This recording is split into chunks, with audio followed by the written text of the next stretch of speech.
الحمد للہ رب العالمین والعاقبۃ للمتقین والصلاۃ والسلام علی سید المرسلین وعلی آلہ واصحابہ اجمعین اما بعد رب اشرح لی صدری ویسر لی امری واحلل عقدۃ من لسانی یفقہوا قولی رب زدنی علما اما بعد فاعوذ باللہ من الشیطان الرجیم بسم اللہ الرحمن الرحیم ومن اضل ممن يدعو من دون اللہ من لا يستجیب له الى یوم القیامہ وهم عن دعائهم غافلون۔ اللہ تعالیٰ کی حمد و ثنا اور رسول معظم صلی اللہ علیہ وآلہ وسلم پر درود و سلام کے بعد مصنف رحمہ اللہ حدیث لے کر آئے ہیں باب الخوف من الشرک کے تحت۔ عن ابن مسعود رضی اللہ تعالی عنہ ان رسول اللہ صلی اللہ علیہ وسلم قال من مات وهو يدعو من دون اللہ، جو شخص مر جائے، عبداللہ ابن مسعود کہتے ہیں کہ اللہ کے رسول صلی اللہ علیہ وسلم نے کہا من ماتا، جو شخص مرے، اس حال میں مرا، وَهُوَ يَدْعُو مِن دُونِ اللَّهِ نِدًّا، جو اللہ کے علاوہ کسی اور کو پکارتا ہے، دخل النار، جہنم میں داخل ہو گیا۔ اخرجہ بخاری کی حدیث ہے، اور مسلم کے الفاظ ہیں ان جابر رضی اللہ تعالی عنہ ان رسول اللہ صلی اللہ علیہ وآلہ وسلم قال من لقی اللہ لا یشرک بہ شیئا دخل الجنہ، جو اللہ سے اس حال میں ملاقات کرتا ہے کہ اس نے اللہ کے ساتھ کسی قسم کا شرک نہیں کیا تھا، دخل الجنہ، جنت میں داخل ہوگا۔ ومن لقیہ یشرک بہ شیئا، اور جس نے اللہ کے ساتھ اس حالت میں ملاقات کی کہ کوئی چھوٹا موٹا شرک تھا اس کے پاس، دخل النار، جہنم میں داخل ہو گیا۔ تو اس حدیث کے دو موضوع ہیں۔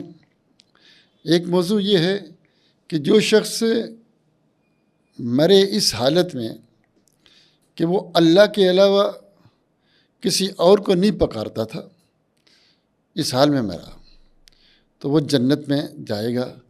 اور دوسرا موضوع یہ ہے کہ جو شخص اللہ کے علاوہ کسی اور کو پکارتا ہے تو وہ کیا جائے گا؟ جہنم میں جائے گا۔ تو اب یہاں مسئلہ یہ ہے کہ یدعو من دون اللہ، جو اللہ کے ساتھ کسی اور کو پکارے، یعنی جو یہ کہے یا رسول اللہ مدد، یا علی مدد، یا عبد القادر جیلانی مدد، نورانی نور ہے ہر بلا دور ہے، بابا شاہ جمال پتر دے رتا لال، باول حق بیڑا دھک، جو اللہ کے علاوہ کسی اور کو پکارے، رسول کو پکارے، نبی کو پکارے، صحابہ کو پکارے، ولیوں کو پکارے، جن کو پکارے، جس کو پکارے، چونکہ حدیث کے صاف الفاظ ہیں من ماتا وہو یدعو من دون اللہ ندا، اللہ کے سوا کسی اور کو پکارتا ہے، دخل النار، جہنم میں داخل ہو گیا۔ اور جو اس حالت میں ملا کہ اللہ کے سوا کسی اور کو نہیں پکارتا تھا، دخل الجنہ، جنت میں داخل ہو گیا۔ اب یہ دو موضوع ہیں۔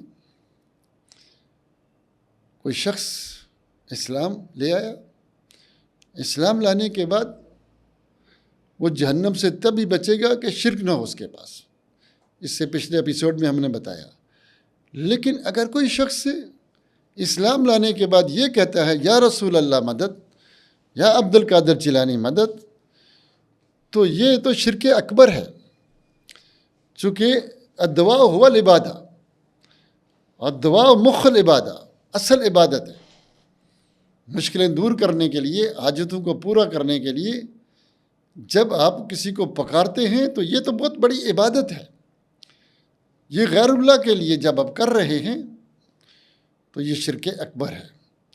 جس طرح یا اللہ مدد سب سے بڑی توحید ہے، اسی طرح یا عبداللہ سب سے بڑا شرک ہے۔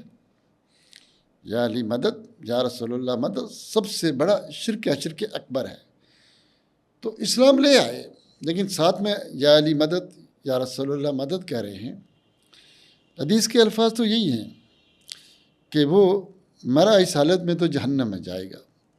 قرآن نے صاف الفاظ میں کہہ دیا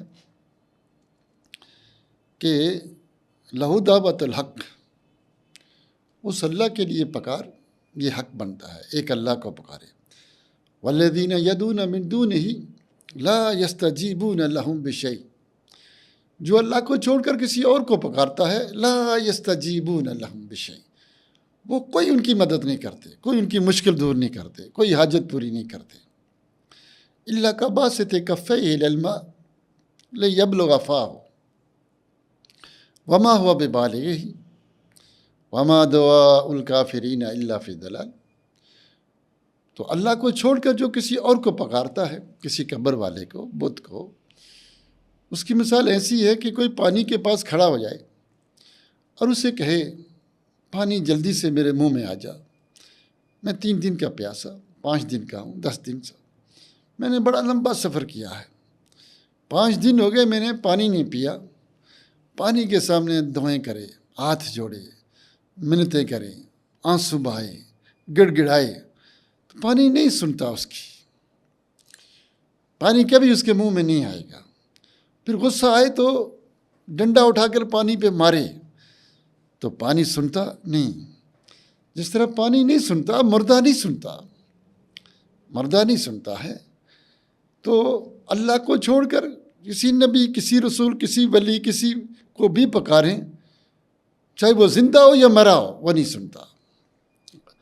غیب میں پکاریں، غیب میں، حاضر میں تو سنتا ہے، کوئی زندہ ہو، ٹھیک ہے، زندہ ہو اور موجود ہو تو وہ تو سنتا ہے، لیکن مرے ہوئے کو پکارے تو وہ تو نہیں سنتا۔ لیکن یہ لوگ جب ان سے بات ہوتی ہے، کوئی بات چیز سمجھانے کے لیے کہتے ہیں بھائی من دون اللہ سے مراد وہ لوگ ہیں، کافر لوگ مراد ہیں، بت مراد ہیں، اولیاء اللہ مراد نہیں ہیں، انبیاء رسول مراد نہیں ہیں۔ من دون اللہ سے مراد کیا ہے؟ کافر لوگ ہیں، بت مراد ہیں، اولیاء اللہ مراد نہیں ہیں۔ ہم جو پکارتے ہیں تو اولیاء اللہ کو پکارتے ہیں، صحابہ کو پکارتے ہیں، انبیاء کو پکارتے ہیں، اور تم جو آیتیں ہمارے اوپر فٹ کر رہے ہو یہ کافروں کے لیے ہیں۔ یہ کیا ہے؟ کافروں کے لیے ہے۔ تو یہ تم غلط جگہ فٹ کر رہے ہو، یہ ہماری نہیں ہے۔ پھر اس کے اوپر وہ بڑی بحث ہے، مناظرہ ہے، کتابیں لکھتے ہیں، نیٹ میں موجود ہیں۔ تو قرآن کہتا ہے، آپ قرآن سے پوچھتے ہیں قرآن کیا کہتا ہے، اور حدیث سے پوچھتے ہیں کہ من دون اللہ کا معنی کیا ہے۔ اللہ تعالیٰ قرآن میں کہتا ہے، سورۃ النحل میں آیت رقم 21 میں، 21 اور 22 میں، والذین یدعون من دون اللہ لا یخلقون شیئا وہم یخلقون، کہ اللہ کے علاوہ تم جن کو پکارتے ہو وہ کچھ پیدا نہیں کرتے بلکہ ان کو پیدا کیا گیا ہے۔ وہ کیا ہے؟ اموات غیر احیاء، وہ مردے ہیں، زندہ نہیں ہیں۔ جن کو تم پکار رہے ہو وہ کیا ہے؟ مردے ہیں، زندہ نہیں ہیں۔ وما یشعرون ایان یبعثون، وما یشعرون ایان یبعثون، ان کو یہ بھی نہیں پتہ ان کو اٹھایا کب جائے گا۔ یعنی تم ان کو پکارتے ہو کھڑے ہو کر قبروں کے پاس، تو وہ مردہ ہیں، وہ سنتے نہیں۔ انک لا تسمع الموتیٰ، آپ مردوں کو نہیں سنا سکتے۔ قبر کے اندر اگر موسیٰ علیہ السلام ہوں اور باہر اللہ کے رسول ہوں تو نہیں سنتے، نہیں سنا سکتے۔ وما انت بمسمع من فی القبور، جو قبر میں آپ ان کو نہیں سنا سکتے، اور ان کو یہ بھی پتہ نہیں کب اٹھایا جائے گا۔ قرآن کی یہ آیات بتاتی ہے کہ جو جن کو من دون اللہ مراد ہے وہ کون لوگ ہیں؟ وہ انسان ہیں، اولیاء اللہ ہیں، جن کو یہ پکار رہے ہیں۔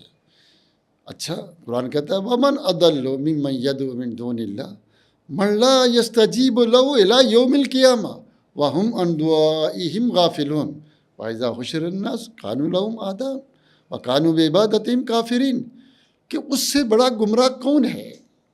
اس میں تفصیل کا سکھا وَمَنْ أَضَلُّ مِمَّنْ يَدْعُو مِن دُونِ اللَّهِ، یعنی 100/100 نمبر لے کر گمراہی میں پاس ہونے والا، شرک میں 100/100 نمبر لینے والا ممتاز اول کون شخص ہے؟ جو اس کو پکارتا ہے جو مرا ہوا ہے، جو قیامت تک جواب نہیں دے گا، قیامت کو اٹھے گا، وہ کہے گا کب تم نے میری عبادت کی؟ ان کی عبادت کا کفر کریں گے۔ وَمَنْ أَضَلُّ مِمَّنْ يَدْعُو مِن دُونِ اللَّهِ مَنْ لَا يَسْتَجِيبُ لَهُ إِلَىٰ يَوْمِ الْقِيَامَةِ، قیامت کے بعد جواب دیں گے۔ تو یہاں کیا مرے ہوئے لوگوں کو پکارتے، ان لوگوں کو۔ تو اس لیے یہاں بت مراد نہیں ہے، دشمن مراد نہیں، کون ہے؟ وہ لوگ نیک لوگ مراد ہیں۔ اب دیکھیے نا، اللہ تعالیٰ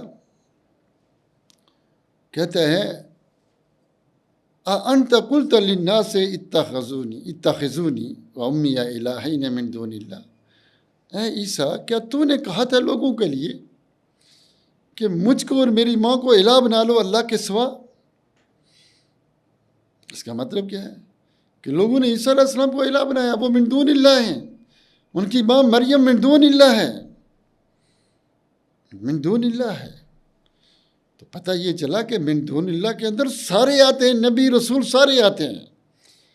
قُلْ يَا أَهْلَ الْكِتَابِ تَعَالَوْا إِلَىٰ كَلِمَةٍ سَوَاءٍ بَيْنَنَا وَبَيْنَكُمْ أَلَّا نَعْبُدَ إِلَّا اللَّهَ، آخر تک پھر اللہ تعالیٰ کیا کہتے ہیں؟ پھر اللہ تعالیٰ کیا کہتے ہیں؟ اللہ رب العزت نے کہا وَلَا يَتَّخِذُ بَعْضُنَا بَعْضًا أَرْبَابًا مِن دُونِ اللَّهِ، ہم ایک دوسرے کو رب نہ بنائیں۔ اتخذوا اخبارهم ورهبانهم اربابا من دون اللہ، یہ سب من دون اللہ ہیں، علماء، عمراء، انبیاء، رسول سب من دون اللہ ہیں۔ قرآن تو ہمیں یہی بتاتا ہے۔ اور صحیح مسلم کی حدیث ہے کہ مشرکین کہتے تھے لبیک اللہم لبیک لا شریک لک، پھر آگے کیا کہتے تھے؟ الا شریکن ہو لک تملکہ وما ملک، اللہ تیرا کوئی شریک نہیں ہے، اللہ تیرا کوئی شریک نہیں ہے مگر وہ تیرا شریک جس کو تو نے خود شریک بنا لیا اپنا، تو اس کا بھی مالک ہے، جو اس کی چیز ہے اس کا بھی تو مالک ہے۔ تو اب مشرکین جو تھے وہ اللہ کو مانتے تھے اور اس کے ساتھ ساتھ اولیاء اللہ کو مانتے تھے۔ یہ نیک لوگوں کو انہوں نے پوجنا شروع کیا تھا، کافروں کو وہ نہیں پوچھتے تھے۔ اور پھر نبیوں کو پوچھا گیا، رسولوں کو پوچھا گیا، تو اس سے یہ پتہ چلا کہ من دون اللہ میں صرف کافر مراد نہیں، جو یہ لوگ کہتے ہیں کہ یہ اہل حدیث ہمارے پر صرف الزام لگاتے ہیں کہ بھائی ہم جو ہے قبر والوں کو پوچھتے ہیں، تو یہ کرتے ہیں وہ کرتے ہیں۔ اس کی بڑی تفصیل ہے، میں آگے چل کر تفصیل سے یہ بیان کروں گا۔ لیکن اگر یہ سارے الہ ہیں تو ان کے کتنے الہ ہیں؟ چونکہ بہت سارے انبیاء ہیں، بہت سارے رسول ہیں، بہت سارے صحابہ ہیں، اولیاء ہیں، تو اگر یہ ولی اللہ ان کو پوجنا جائز ہے، چونکہ من دون اللہ سے مراد کافر ہیں، بت ہیں، یہ اولیاء اللہ ہیں نہیں ہیں، تو پھر ان کے کتنے الہ ہیں؟ کبھی انہوں نے غور کیا ہے کتنے الہ ہیں ان کے؟ تو پھر تو بہت سارے الہ ہوئے ان کے۔ تو بہرحال صحیح بات یہی ہے کہ جو شخص ایمان لے آئے، اسلام لے آئے، پھر اس کے بعد بھی شرک کرے تو وہ شرک ہی ہوگا، چاہے نبیوں کو پوجو، رسولوں کو پوجو۔ جیسے ایک آدمی بیت اللہ کے پتھر کو پوجتا ہے، بیت اللہ کے غلاف کو، حجر اسود کو پوجتا ہے اس کو الہ بنا کر، دوسرا ایک عام پتھر کو پوجتا ہے۔ بھائی شرک ہے، چاہے سلمے کے پتھر کو پوجو، ٹائلٹ کے پتھر کو پوجو، عام پتھر ہو یا بیت اللہ کو حجر اسود کو پوجو۔ اور عمر رضی اللہ تعالیٰ عنہ نے اس حجر اسود کو پکڑ کر کہا تھا انک لا تضر ولا تنفع، تو نفع نقصان نہیں دیتا، ہم تجھے بوسہ دیتے ہیں تو اس لیے بوسہ دیتے ہیں کہ ہمارے نبی نے دیا تھا، اس لیے دیتے ہیں۔ ایک شخص اگر حجر اسود میں مسجد کے پتھر کو پوجتا ہے، دوسرا اللہ، تو شرک ہے۔ جیسے کوئی کہے جی یہ داڑھی رکھا ہے، مولانا ہے، یہ اگر چوری کرے گا تو چوری نہیں ہوگی، یہ اور زیادہ چوری ہوگی۔ ایک داڑھی موڑ کے زنا کرے، چوری کرے، جھوٹ بولے، وہ اگر گناہ ہے تو داڑھی رکھ کر کرنا یہ اور زیادہ گناہ ہے۔ اگر کوئی کلمہ پڑھ کے غیر اللہ کی عبادت کرتا ہے، شرک کرتا ہے، تو وہ اس سے بڑا شرک ہے اور بڑا مجرم ہے۔ اس لیے اللہ تعالیٰ سے دعا ہے کہ اللہ تعالیٰ میں قرآن و سنت کو سمجھنے، اس پر عمل کرنے کی توفیق دے۔